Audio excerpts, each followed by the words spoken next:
we knew that this was going to be the year where, we'd actually be able to get up onto the stage and collect the awards.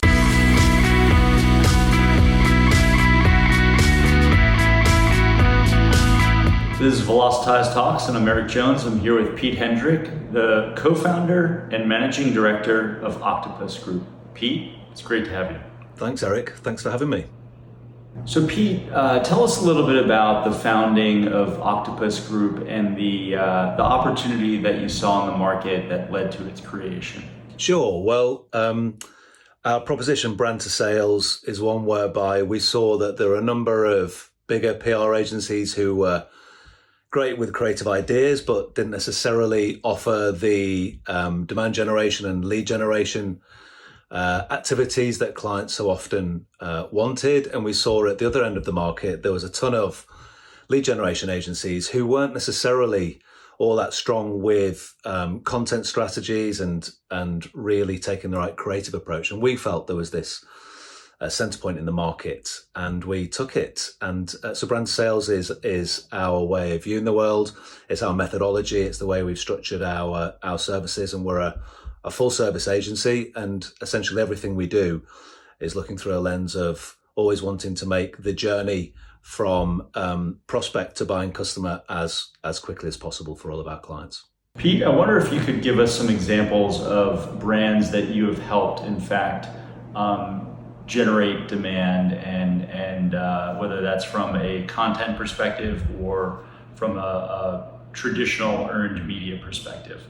Sure. Well, we work with companies big and small. I would say around two thirds of our clients are fast growth brands in the technology and B2B space. And the other third are blue chips.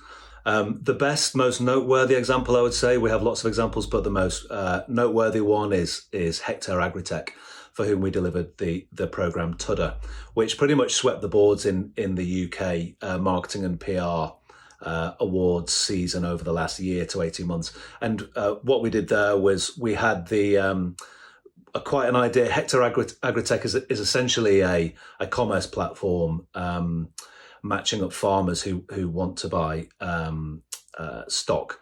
And so it was approaching Valentine's Day. We came up with the idea of creating, having a fun play on Tinder, that being Tudor. Because we had the ability, the digital practices internally and the lead generation practices internally, it started out as a PR stunt, really, but very quickly when we saw the appetite for it, we were able to engage our creative and digital and demand generation departments when we saw the potential that it had, and it became a global campaign. Awesome. And you mentioned that it won several awards. What were some of those awards? Yeah, PRCA, PR Week, The Drum, B2B Marketing, and many others. Pretty much after the first few awards dinners that we went to, we knew that this was going to be the year where, we'd actually be able to get up onto the stage and collect the awards, which isn't always the case, as any, agency owner out there will know. So it was a really good year. You mentioned earned media, you mentioned sales, you mentioned demand gen, you mentioned going from, paid and owned, touching on a lot of the areas in the PISO model. I wonder if you could comment on why you think it makes sense for a PR firm like yourself to sort of begin with earned, and why that's the greatest place to start in that PISO model. PR practitioners historically have had to be great storytellers and come up with really creative ideas, because it is earned media. You can't pay for the space. You need to persuade a third party, journalists, influencers, that this is a really interesting, fun, creative idea. And that forces you to really be creative, which is why I think a lot of the time it's we certainly see it within our clients, and I know that other agency leaders, PR agency leaders see it.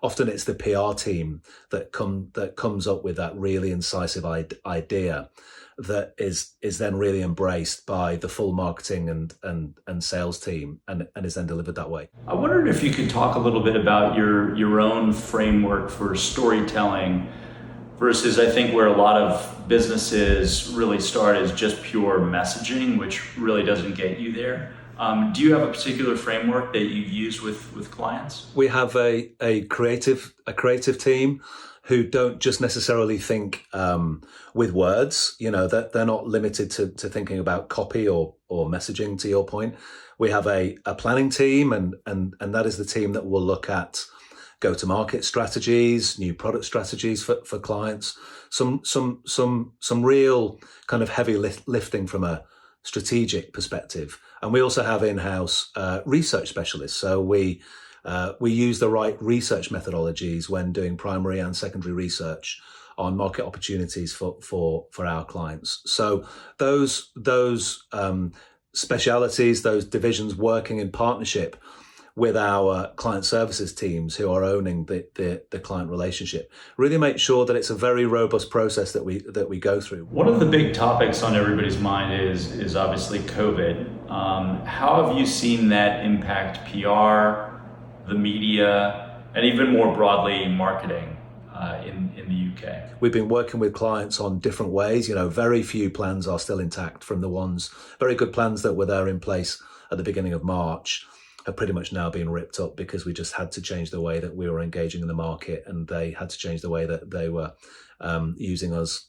Hopefully, now that kids are going to be back at school, and hopefully things will be becoming certainly in the UK anyway, a bit more normal. That might create a bit more buoyancy in the market, and we may see editorial teams going back to the normal size. But it's been a real challenge from an earned media perspective in lots of different ways. I've only touched on a few of them. One of the big questions historically that's plagued the PR industry has been the question of measurement.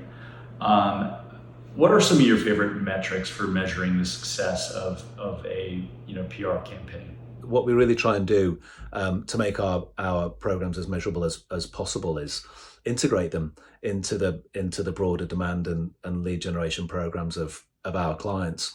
What we find is, and we try to avoid this, but when there are standalone media relations programs that aren't sufficiently integrated into other go-to-market channels, the impact, it's just much harder to prove the impact in terms of KPIs, click-throughs, visits, lead generation, and so on. So that's why not only does it make for a better use of our clients' investment and a more holistic approach to planning and strategy, but it's also quite self-serving in terms of it just means that our programs, our earned media programs, can be made more measurable.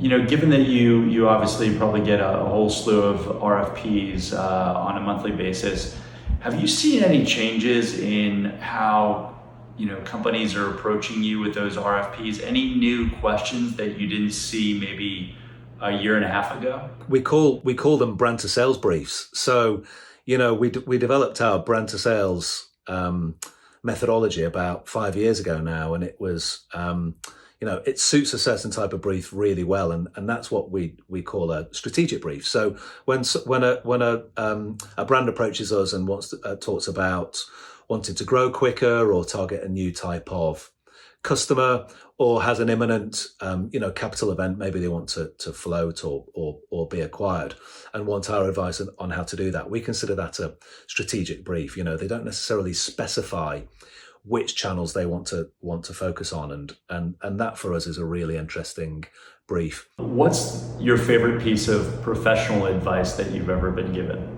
I've been given some really good advice over the years. I think the best one is probably just be yourself. It sounds a little bit corny, but it's when I was right at the beginning of my career, and it's stood me in good stead, because I think doing our jobs is hard enough without having to kind of second guess which version of yourself, which persona you need to be in that particular meeting. It's that just makes it all much more exhausting. Who are some brands in the UK that you think do media relations or maybe content particularly well? I really like what Salesforce does. I think they're really strong. Microsoft, I think, is really on the button with a lot of its content, actually, and we do a lot within within the fintech space, and we see quite a few of the fintech players. Currency Cloud is a brand that that's interesting. Modular is one of our clients, but does a great job with its content strategy and its tone of voice. What do you think the future of PR is? Either PR or marketing, for that matter. I think it would be less about what do PR agencies do and what should they be doing, and just more a case of what's the right go-to-market strategy for this company, and it will be a planning discussion. And then thinking about how to activate that strategy rather than how do we use PR. PR may or may not be one of the tools that's used, and I think it will still be, obviously, because it's still very much got a role to play. But it won't be a PR first discussion. It will be a strategy first discussion. That's certainly how we work anyway. One of the questions we love asking our guests is a book that you'd like to recommend to our viewers. I'm actually listening to lots of podcasts right now. I've been reading fewer books over the last few months, not sure why. But when I'm taking the dog out for a walk, I really like to listen to How I Built This by Guy Raz. It's a US podcast, just speaking to lots of different types of entrepreneurs who've now made their millions or billions, but it's actually talking about the really interesting time of, right at the outset of their journey and the various mistakes they made and how they overcame them. So that's really interesting. That's awesome, Pete. It was a real pleasure to be able to speak to you today. Thanks, Eric. Cheers. That was Pete Hendrick, the co-founder and managing director of Octopus Group.